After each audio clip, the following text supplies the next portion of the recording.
Welcome to Tsuji This Week. I'm Siri Su. Thank you for joining us. A marrow transplant recipient inspires people to help leukemia patients at a bone marrow drive in Taipei. Tsuji academies in California hold their commencement ceremonies. Tsuji volunteers in Malaysia donate tables and chairs to a learning center for children of illegal immigrants.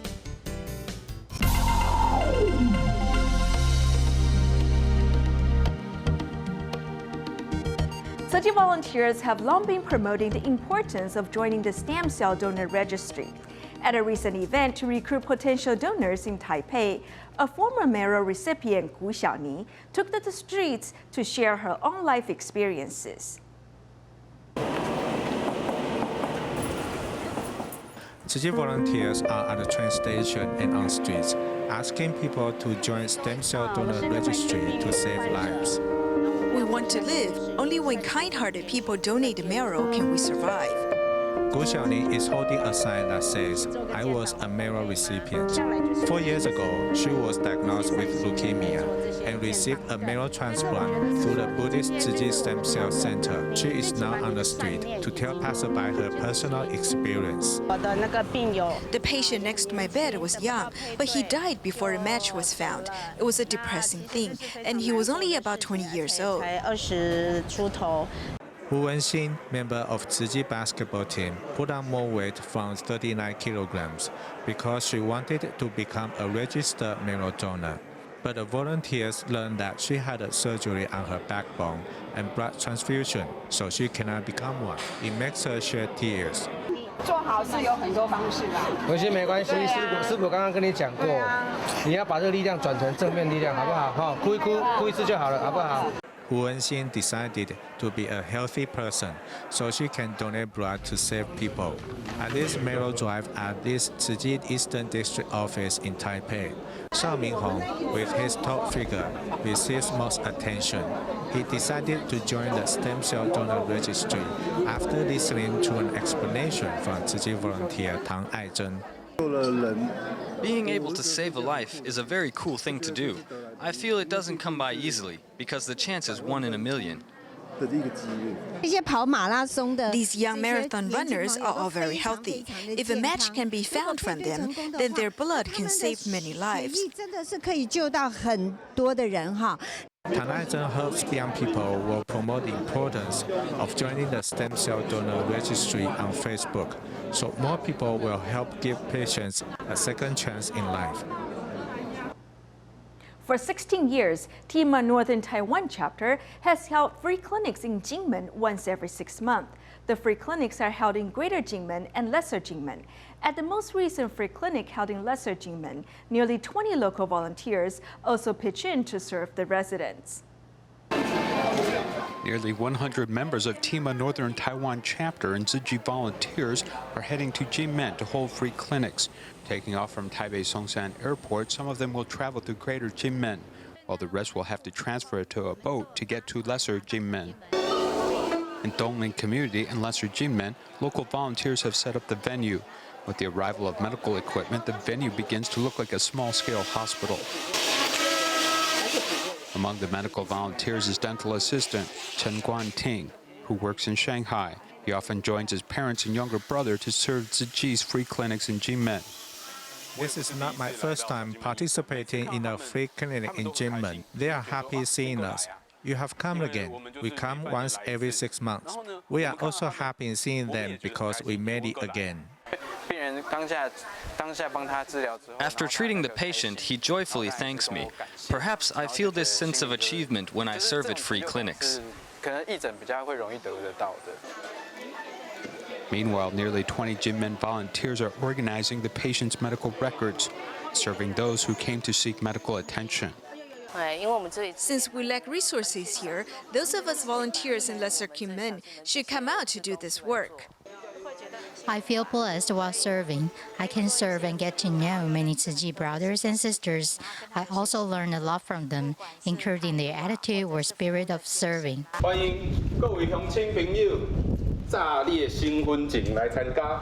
Before the clinic begins, the doctors and volunteers take to the street to advertise the event.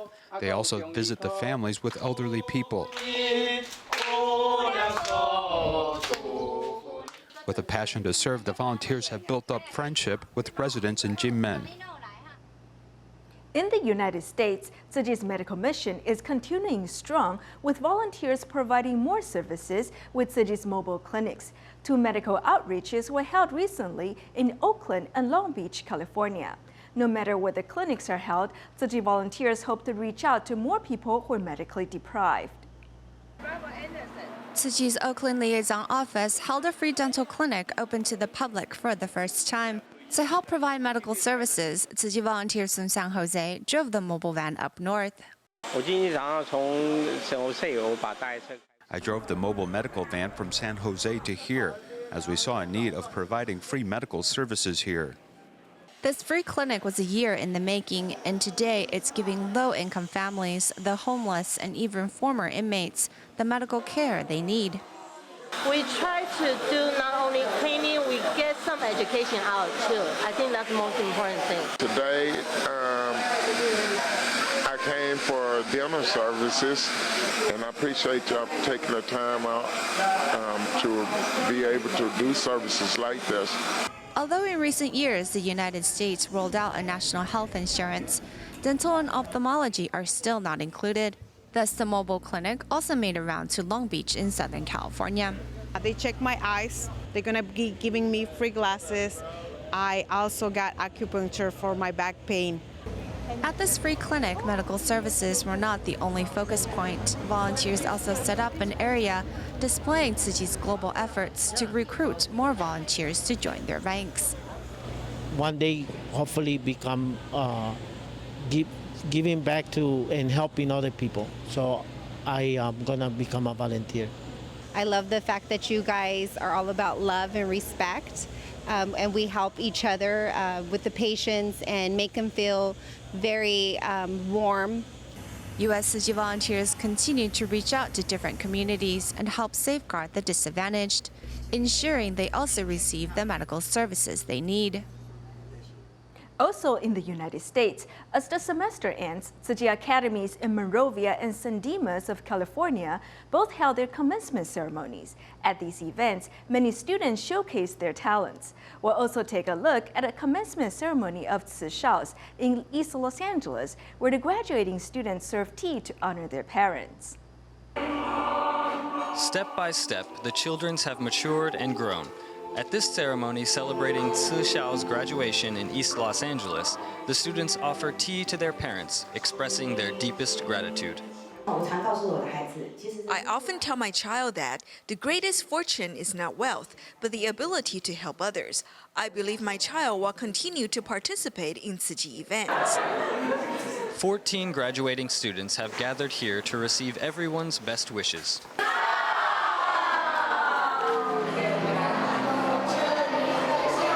Meanwhile, the Tzu Chi Academy in San Dimas also holds a year-end ceremony, where the students showcase their talents. Teacher Huang Qingqin, who has been teaching since the school was founded in 2005, is strict, but also popular. Ms. Huang is very strict, demanding students to sit upright.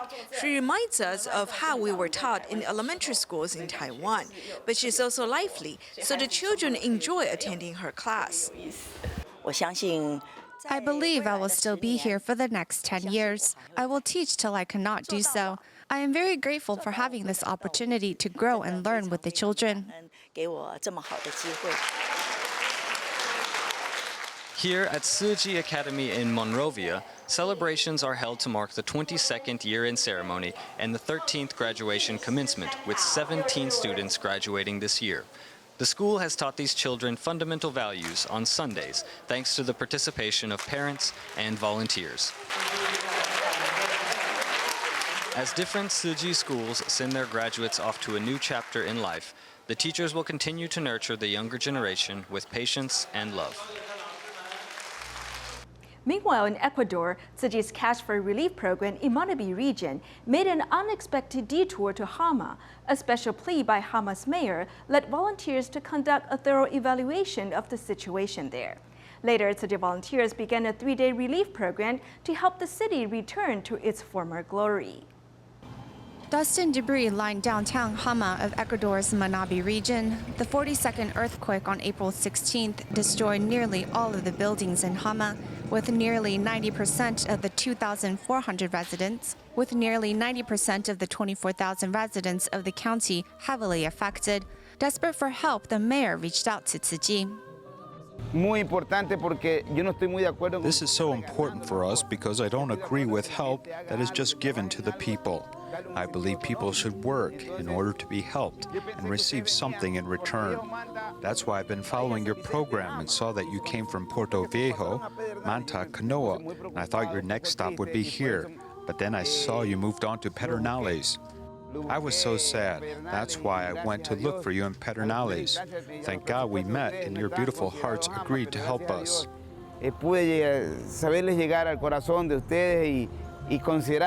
thanks to your mayor because sorry Hama wasn't on the list. When he come to us yesterday, want us to help. All these volunteers to share, to conclude, we want to help.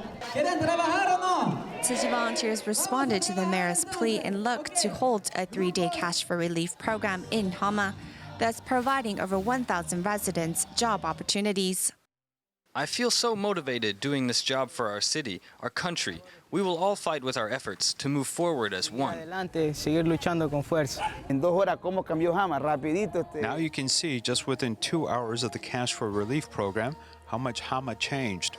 So I believe that in 3 days we will be able to do so much more and everything will be cleaned up. As you can see, here we have received some help, but not as much as other cities have. That's why Tzu Chi's help is so important to us. We don't have enough words to say thank you. Hama doesn't have the words to say thank you for all the help that you are bringing us. Handing over financial assistance to the disaster victims on the first day, Hama's mayor is quite emotional. Among the laughter of the crowd in this moment, strangers have now become part of Tzu Chi's big family.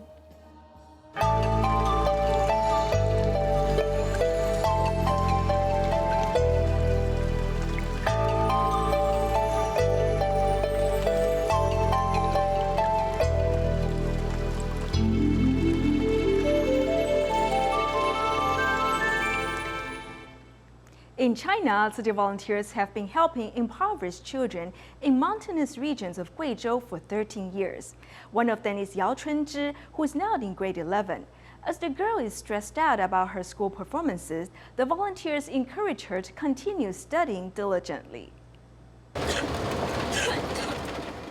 Tzu Chi volunteers have been traveling on this road, leading to Guizhou for 13 years. The mountainous roads are full of stones. The volunteers walk scholarship recipient Yao Chunzhi home after getting off the car. They meet an elderly woman going to a market to sell the herbs she picked from the mountain. It will take her all day for this trip, but she can only make 91 US cents from the herbs. Mr. Yao is working in the field. He usually works there all day long. I work from dawn until dusk. If I only work a few hours a day, I can get it done. This is a typical life in the mountain, so Yao Chunzhi wants to live here by studying. I also hope to go out and see the world. I hope to give it a try. Compared to other people out there, I'm not very good, but I'm better compared to others in this small area. Yao Chunzhi worries about her grades and weeps as she talks about her studies. The master says that we should let go of the past to move forward. Since the exams are over, just let them go. You can prepare for the next ones. And don't blame yourself. Just do your best. Yao Chunzhi finds out her father has classes on his hands while working in the field.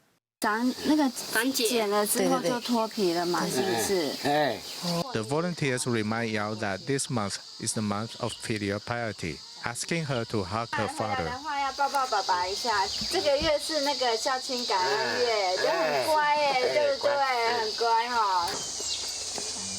The volunteers present financial supplement to Mr. Yao. When the volunteers are leaving, Yao Chunzhi insists on carrying the bags for them. The volunteers visit her dorm and encourage Yao who often participates in speech contests to pursue her dreams with her strength. 记得那时的我过于偏激，您说要学会用美的眼光去看待事情。于是我发现了，好像处处皆朋友，处处有亲人。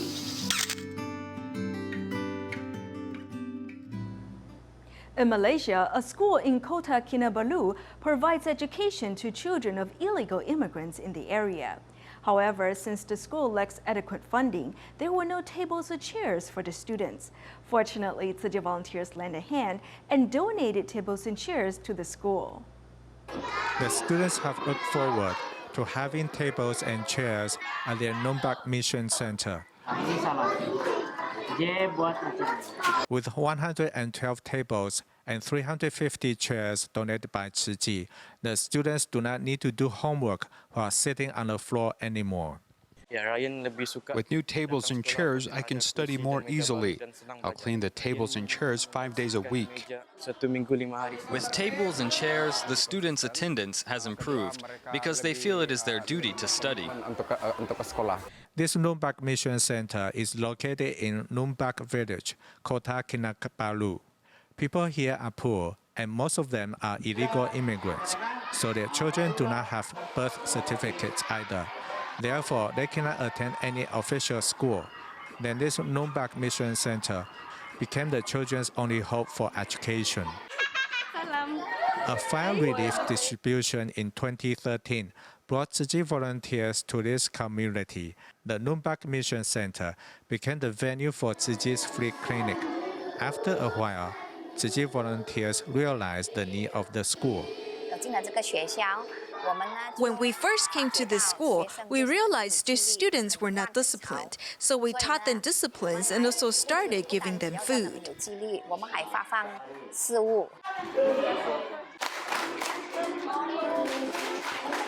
The weekly humanity lesson has helped the students learn to be disciplined.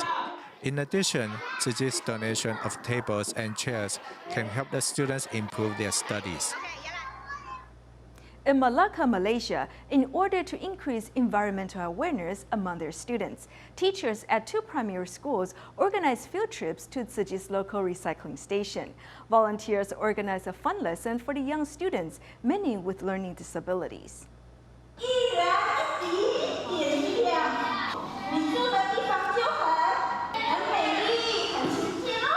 37 children were transfixed by this cute performance at the event.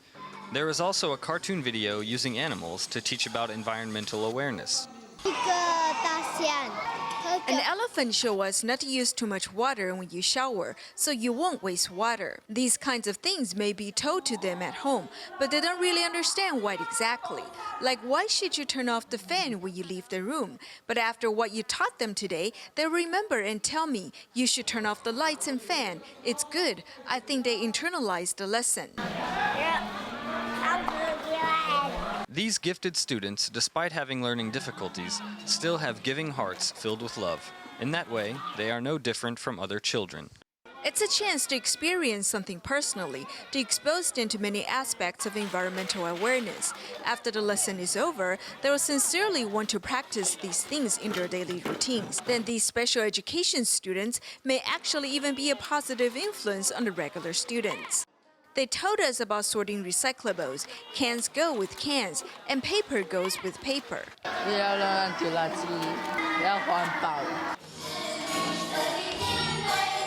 Learning about environmental protection and recycling, these students had no trouble learning and enjoying their lessons today.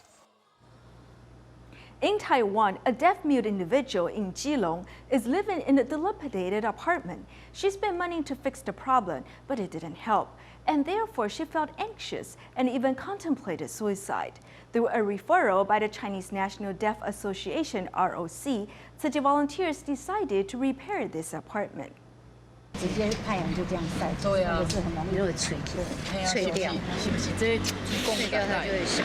Inspecting the roof, these Tzuji volunteers from Keelung are looking for the root cause of why this apartment has fallen into such a poor condition.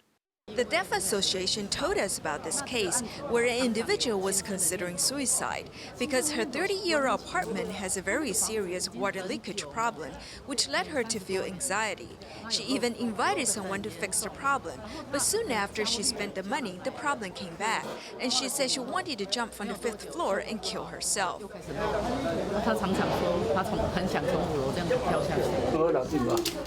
The owner of the apartment is deaf and mute. Her apartment has leaks everywhere, which also causes wall cancer and led her to be depressed.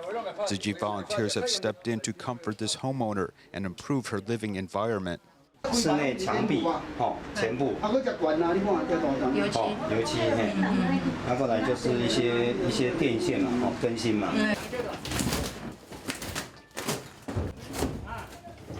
Demolition work, repairs, and decoration require the efforts of 70 volunteers who are racing against the clock to fix this apartment.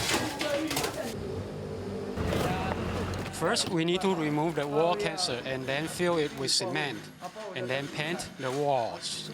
Work on the roof also needs to take place at the same time, as we need to add a waterproof layer if the weather permits.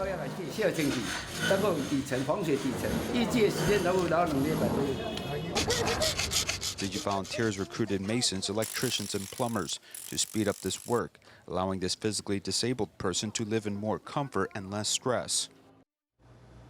We go to Wanli district in New Taipei City in our last report and see how Tzu volunteers assisted a solitary grandmother improve the safety and accessibility of her house. When Tzu volunteers learned that grandmother Chunji underwent a hip replacement surgery due to a fall injury, they decided to pay her a visit to see how she is recovering. Grandmother Chunji relies on her walker to get around. However, volunteers are worried about her safety going in and out of the bathroom. After taking a look around the house, volunteers decided to move the senior's bed closer to the door. They then took the opportunity to clean her bedroom and even put on new bed sheets. They helped me move my bed, something I've longed for some 20 years. I'm extremely grateful for your help. With a wish fulfilled, Grandmother Chunzi breaks into tears of happiness. But this is not all that the volunteers did for her.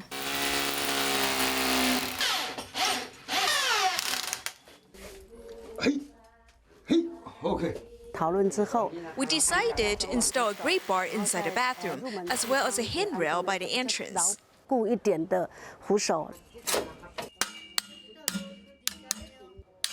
Helping make the home foolproof inside and out, volunteers can finally rest easy knowing Grandmother Chunji can live safely in the confines of her own home. In celebration of the upcoming Duanwu Festival, Tzu volunteers prepared vegetarian sticky rice dumplings for care recipients at a recent supply distribution held at Tzu's Taipei branch. We'll leave you with these images. Thank you for joining us. See you next week.